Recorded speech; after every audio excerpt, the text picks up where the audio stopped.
Mama Akwaba, wafreme Ajua searching Mesrel na wa subscribe to my channel. Mia notification bell no so for more news. Ebusia for Efia Pokuya Vim Lady ena okase na ochrese His Excellency the Vice President Dr. Bawimia the campaign ya oye aye successful pa.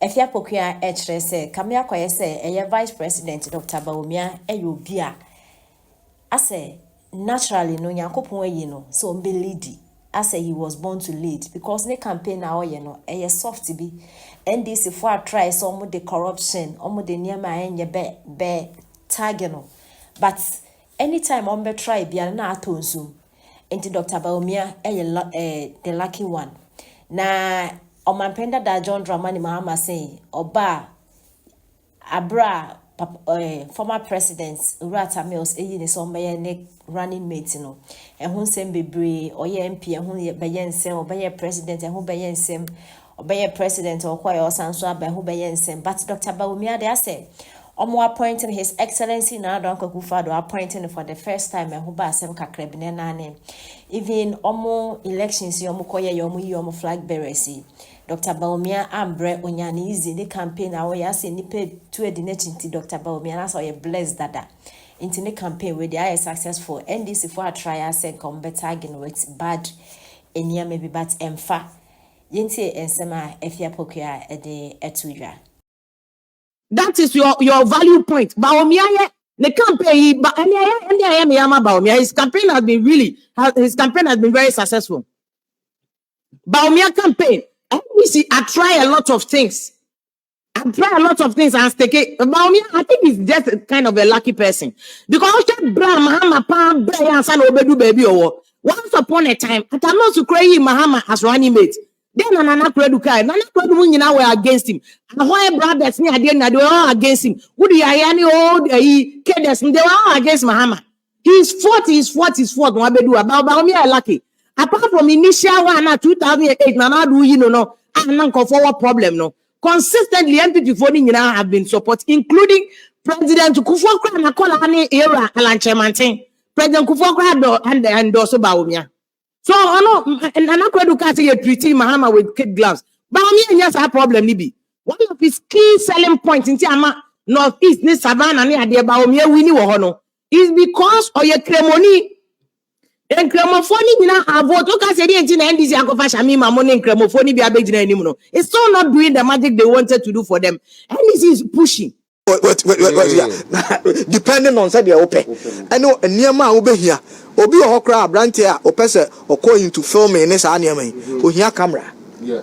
Or we in national service. Onya kakra gu ho. Yenya no omo ye eti no national service for no. Oboa no kakra onya bibi obeye.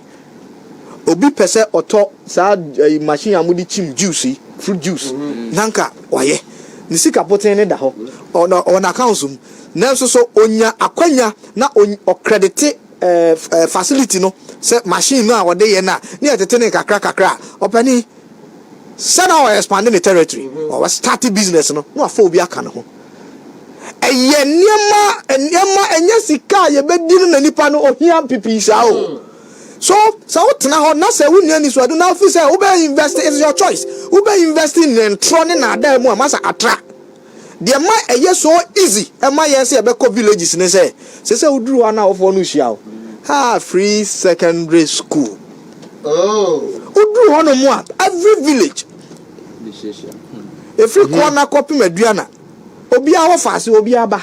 Oyuko e copy machine agona asechiri. Bretu obia benya samfaso ni bi ense anyiyim enti nipa no nya dwe kra na say to o fast bi nko wo say wachoke ye ma hye no ti de mekane say atro ni na da emfa duane ni sie table so sa niema a oka japade ani ade masa enuru ba bia NDC for na ebo se wo ho na the ordinary person or pe bibia tie no sa ekrata we ni sa niema no I can tell me free crocasium and ebo me walk kumahu here and we also listen to people.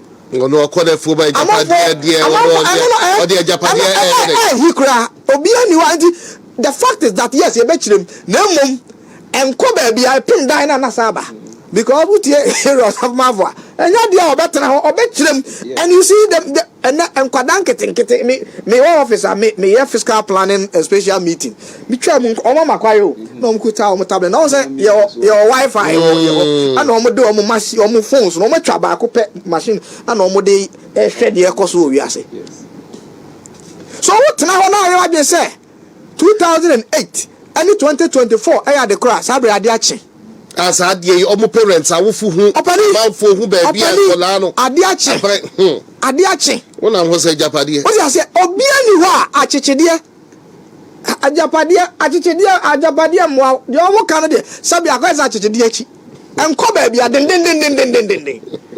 ade a wo se nipa nyina hu ni se sabre die na emra ye wo mu ubetumi solution anu yie na ye den anu yie no ene se me ka kire o dia me ka kire ya ma kire o mu obi ate ase e ma ne twaso mu enye hu enye bibia ehu anu yie ne se sabe me se me pese me ba obi be so otu kwan na o se me passport ba omi ase ma capture o nsa wani dada enu ane se abrabo be ye mre ama request for your passport ni print ma transaction bi a pese o di bia fire Anyama or de bano what the traditional politics na yeah no. And what drew baby or challenge say we can do it. And he's leading the pace. And the massa and nyama na omo can send yini at the end of the massa NDC for sir at cake. Sa nyama we atwam sir omo hwa ehuse be ba Felix bo omo hwa ehuse 2016 am farm omo almost yeah, the policy be 2020 almost I'm farm make us say MPP just so ye in the flag bearer so late last year crowd yeah boy who said manifesto yeah the air break Ghana for a job for 2008 trick no just a gold reserves and the attorneys I say and no more sakwa shed them as I didn't a foot Ghana for the young friend rep. But other honorable Adaije Kumukan, Sisa Colebia, Edibia Crow, Sisa Colebia dream web be a free SHS or be a kind baby.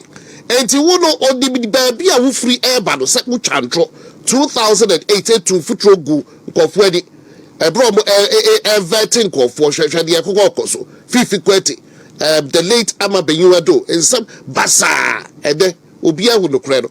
And still, no cradle yet, Yabakoswani Kanchero. Because be ado be empty near course